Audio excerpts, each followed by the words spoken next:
Good morning, everyone, and welcome back to Daybreak. I'm Kali Unwinder. And I'm Juliana Brock. Today we have a week full of exciting updates.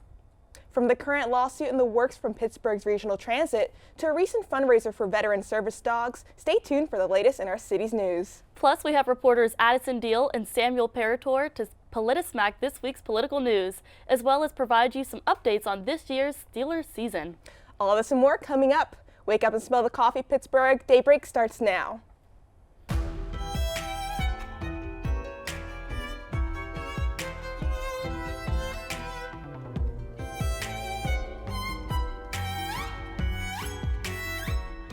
Welcome back. Let's get started with your campus news. Here's your weekly weather update with Alexa Shawless.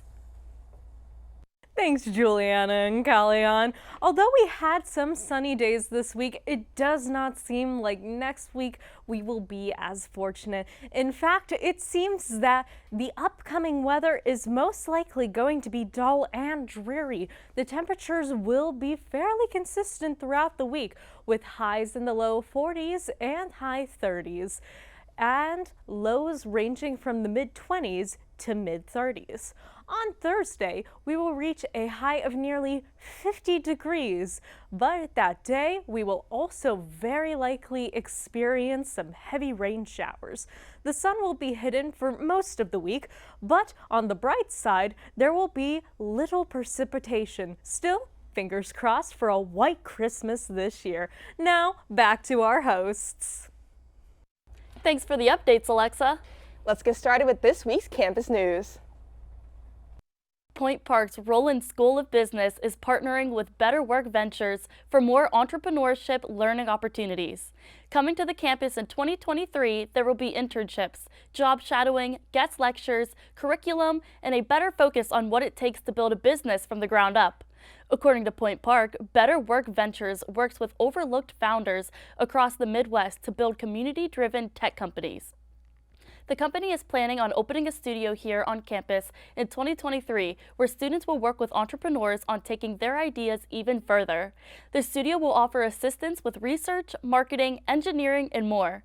A recent survey by Intelligent.com found that 60% of teenagers would rather start their own businesses than get a traditional job. Stephen Tanzilli, Dean of the Roland School of Business, told Point Park, quote, "We pride ourselves on bringing the real world into the classroom and providing our students with the necessary skills they need to be employable. Better Work Ventures, which works with new businesses from the idea stage onward, will help us do this," end quote. This opens a door of exciting possibilities for School of Business students. Drag queens serve Point Park realness during a late-night drag brunch by the Campus Activities Board. Students can enjoy breakfast food while watching a drag show done by local drag queens. The event will be in Lawrence Hall Ballroom on December 12th from 9 to 10:30 in the evening.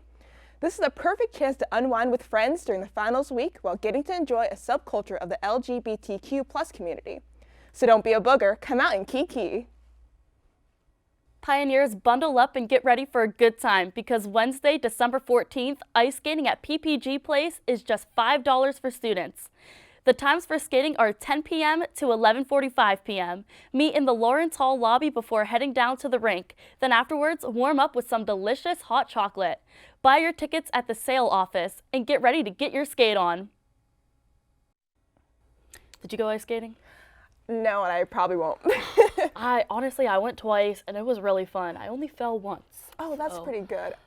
It hurts my feet. Yeah. I can't do it. I feel weird. Like my legs shake when I ice skate. This doesn't feel right. And I fall way too much. Yeah, it's hard, but I don't know. I managed to stay up the last time. Probably not next time though. I am going to that drag brunch though. You know I am. That's so exciting. I want to go too. I'm gonna see if I can. I'm so excited. Like this is a subculture that I'm really happy about, and I really indulge myself. This is perfect. It'll be so fun. I know. It will be. After the break, we'll dive into this week's Pittsburgh news. Then, before our final ray of sunshine this semester, we'll take it to Sam's Sideline Slice in this week's PolitiSmack. Don't go anywhere. Daybreak will be right back.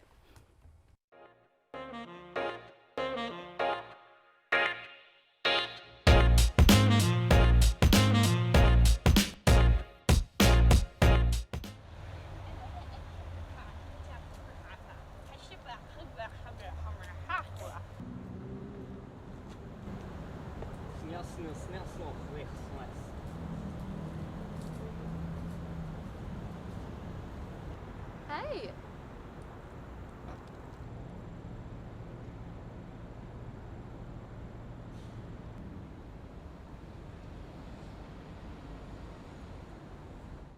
Good evening and welcome to Newsnight. My name is Craig Ferkowski. Tonight, we'll cover all your international, national, and local news. Australia is one of the most biodiverse countries on the planet. Over 8,000 items are to be auctioned off at Pittsburgh International Airport on October 22nd. Last Thursday, the House committee investigating the January 6th attack chose to subpoena former President Donald Trump. All this and more Coming up on Newsnight.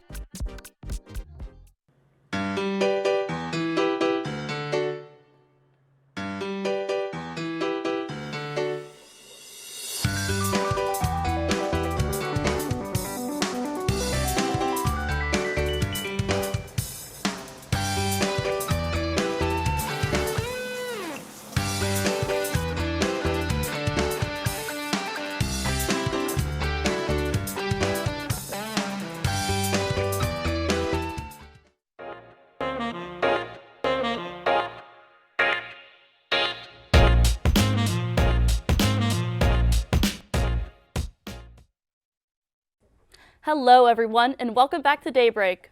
Without further ado, here's your city news. A man from Squirrel Hill faces hundreds of criminal charges after allegedly hiding a camera in the Frick Pittsburgh and Frick Environmental Center's public restrooms. As of Tuesday, the man in question, Todd Bushton, faces 236 criminal charges on top of an additional 90 counts Bushton was previously facing. These charges include child pornography, sexual abuse of children, invasion of privacy, and other misdemeanors.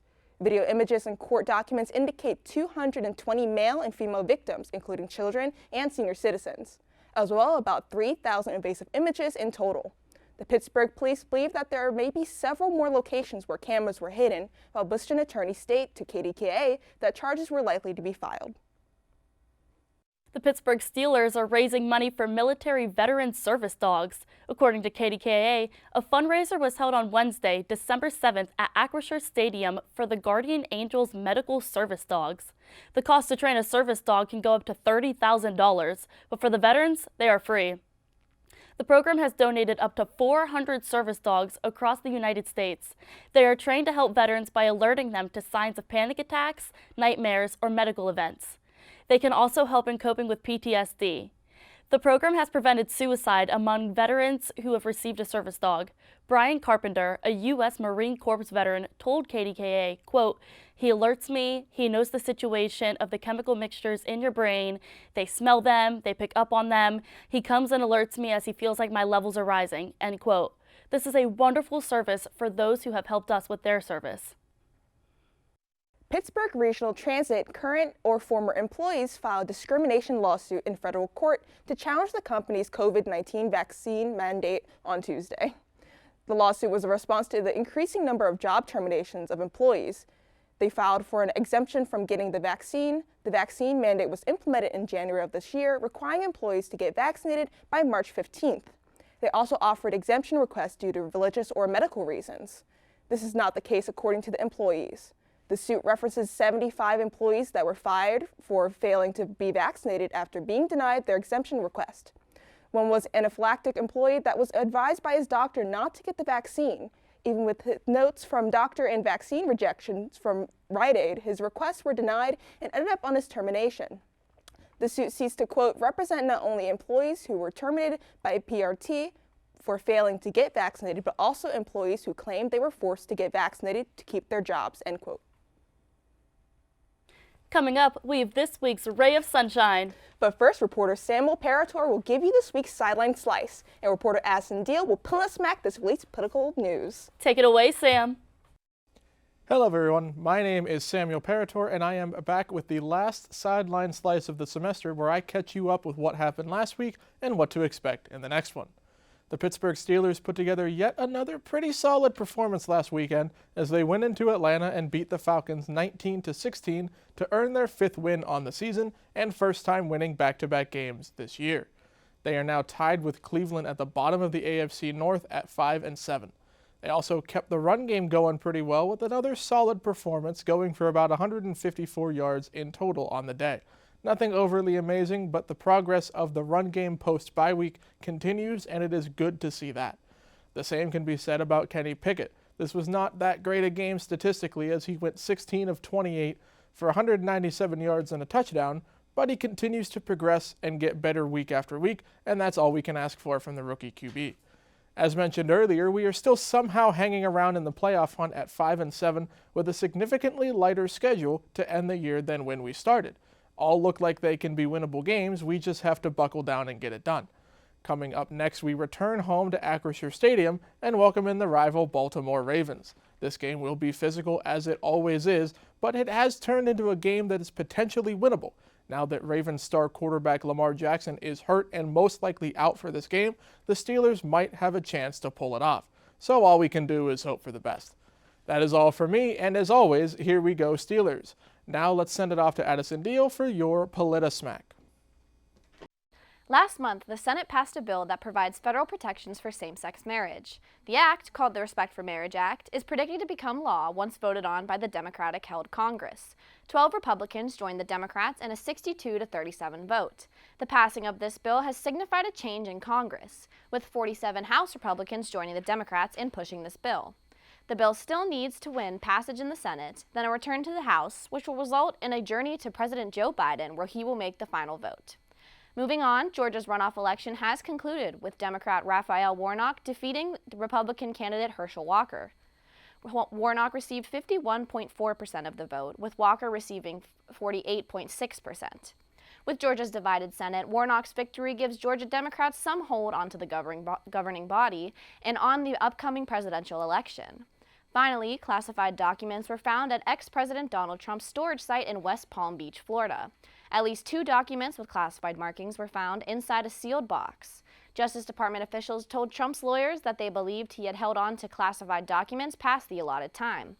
The FBI had searched Trump's home Mar-a-Lago in Florida for other private documents, but had recovered nothing. This is the latest in the continuation of the trial, and it is unclear how this will affect the outcome. Thanks, Sam and Addison. In case this is your first time joining us or you need a refresher, Ray of Sunshine is our way of starting your day with a smile and an inspirational quote. We're all experiencing some mixed feelings as this is the final episode of the semester. We're excited to be back in the spring, but it's always bittersweet when good things come to an end. Our quote for this week comes from author Kim Harrison and reads, "Endings are not always bad, most of the time. They're simply new beginnings in disguise." It's true. I think this quote is very applicable to the end of the semester. Right, I agree, especially for it applies to whenever we first came in as freshmen, we graduate, then come in. Now we finally finished our first semester, woohoo! And our new beginnings arise for the next semester, even though, I'll miss some of my classmates I have in the classes. I'm kind of going to miss the routine. I was so used to it. Yeah. Now I have to get into a new one, but it'll be exciting. I'm ready for all the opportunities that are coming next semester. I'm looking forward to it. That'll be good. That's it for this episode of Daybreak. Thank you all so much for watching. You can catch clips from all our previous Daybreak episodes on our YouTube at UView Television. Don't forget to subscribe and follow us on Instagram and Twitter at Daybreak-PPU. Until next time, I'm Juliana Brock. And I'm Colin Winder, hoping your news is great news. See you next year, everyone.